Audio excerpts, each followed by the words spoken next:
বাংলাদেশের রাজনীতির মাঠ বরাবরের মতোই উত্তপ্ত, বরং এখন আরও বেশি উত্তপ্ত হচ্ছে নির্বাচনকে সামনে রেখে।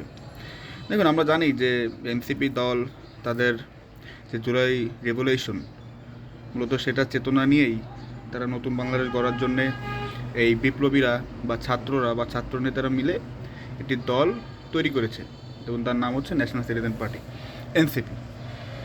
আমরা যখন দেখি যে এনসিপি যখন প্রতিষ্ঠিত হলো, তখন কিন্তু মানুষের একটি আকাঙ্ক্ষা ছিল বা দেশের মুষ্টিমেয় মানুষের আকাঙ্ক্ষা ছিল যে বিএনপি, আওয়ামী লীগ, জামাত, জাতীয় পার্টি, এই চারটা যে রাজনৈতিক বড় দল, বিশেষ করে আওয়ামী লীগ, বিএনপি, এই দুটা দলের বাইরেও একটি দল বাংলাদেশে এস্টাবলিশ হবে, যারা গণমানুষের কথা বলবে বা যাদের আইডিওলজি একটু ভিন্ন হবে, যাদের আইডিওলজির সাথে আপনার জেনজি বা জেনজেড বা এদের এদের আপনার যে আইডিওলজি সেটা যাবে।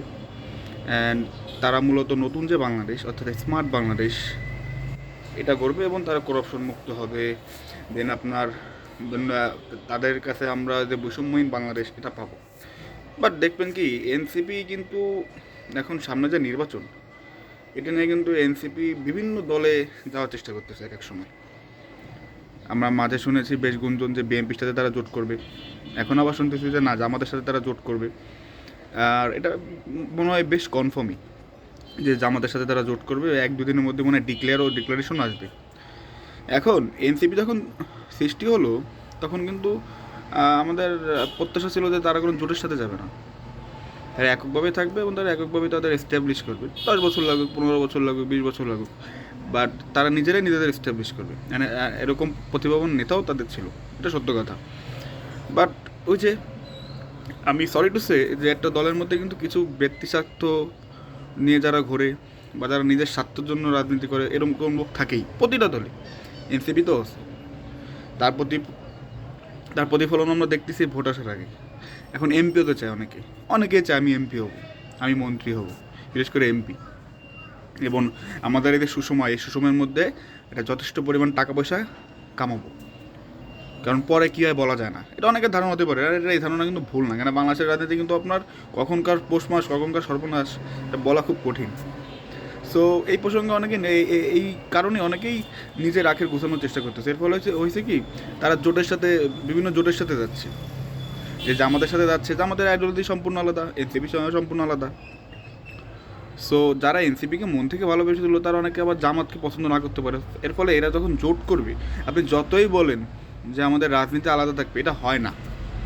আপনার একটা না একটা আইডিওলজিতে আপনি যার সাথে জোট করবেন তার সেম থাকতেই হবে, একটা মূল মন্ত্র লাগেই। সো এটা হয় না। অ্যান্ড জামাতের সাথে যখন আপনি জোট করবেন, তখন যারা এনটি জামাত, তারা স্বাভাবিকভাবে এনসিপিকে অত আর শুধু মানে সুনজরে দেখবে না, ঠিক আছে। আবার যারা আছে এনটি এনসিপি, তারা আবার জামাতকে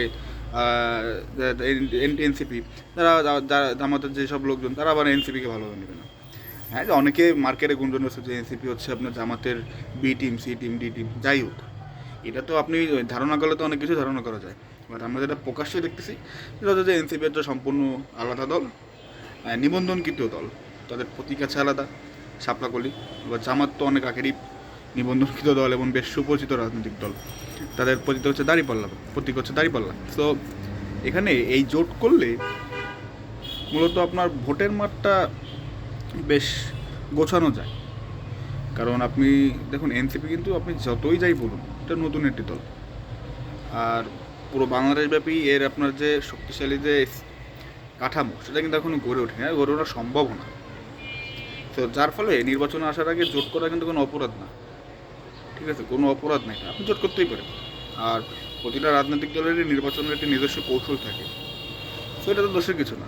বা সমস্যা কি, এখানে এনসিপি নিয়ে মানুষ অনেক আশা করেছিল, অনেক, এটা সত্যি কথা, যে না আমরা নতুন কিছু পাবো, এরা মনে হয় কোনো দলের সাথে যাবে না, এরা নিজেদের আইডিওলজি এস্টাবলিশ করবে।